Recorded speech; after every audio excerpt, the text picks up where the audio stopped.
సదాశివసమారంభాం వ్యాసశంకరమధ్యమాం అస్మదాచార్యపర్యంతాం వందే గురుపరంపరాం.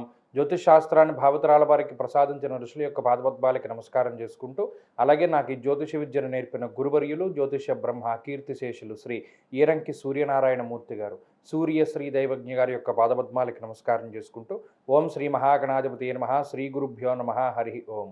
వీక్షకులందరికీ నమస్కారం. మకర రాశి వారికి మకరే మహదైశ్వర్యము.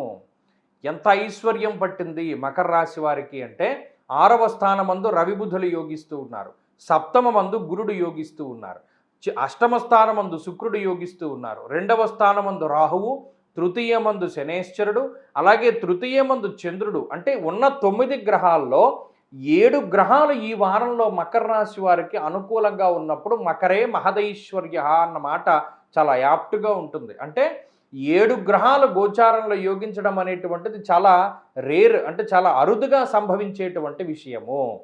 ఇప్పుడు ఇలాంటి సందర్భంలో మకర రాశి వారు తీసుకున్నటువంటి నిర్ణయాలు, వారు చేసేటువంటి పనులు, వారు ఆచరించేటువంటి విధానము అన్నీ కూడా చాలా గొప్పగా ఉంటాయి, చాలా అద్భుతంగా ఉంటాయి.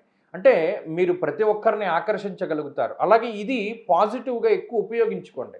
అంటే ఈ వారంలో చాలా కాలం నుండి అవనటువంటి పనులన్నీ చేసుకుంటూ వెళుతూ ఉండండి. ఎందుకంటే అటు సప్తమంలో గురుడు ఉన్నప్పుడు రాజదర్శనం, ఆరోగ్యం, గాంభీర్యం, గాత్రపోషణం. అంటే మీకు ఎక్కడా కూడా అడ్డు తగలరు, ఎవ్వరూ కూడా సాధ్యమైనంత వరకు అడ్డు తగలరు.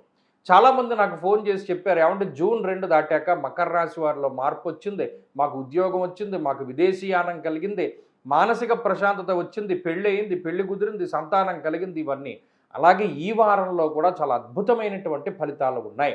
కొంతమంది ఈ ఫలితాలను అందుకోలేకపోతున్నారు. దానికి కారణం జాతకంలో దశలు బాగా లేకపోతే ఈ గోచారం అంత తొందరగా అందుకోదు. కాబట్టి ఏంటి అంటే అది కూడా ముఖ్యము. ప్రస్తుతానికి ఈ వారంలో మకర రాశి వారికి 7 గ్రహములు గోచారంలో అనుకూలిస్తూ ఉన్నటువంటి కారణం చేత ఈ వారంలో పట్టిందల్లా బంగారంగానే ఉంటుంది. అంతకుమించి చెప్పడానికి కూడా మన దగ్గర ఏ విధమైనటువంటి మాటలు లేవు. కాబట్టి మరిన్ని శుభ ఫలితాల కోసం ప్రతిరోజు కూడా గణపతి ఆరాధన చేస్తూ ఉండడం చెప్పదగినటువంటి సూచన. ఈ వారంలో కలిసొచ్చేటువంటి రోజు ఆదివారంగా చెప్పవచ్చును. అదృష్ట సంఖ్య 2, అదృష్ట వర్ణము తెలుపు. తదుపరి కుంభరాశి.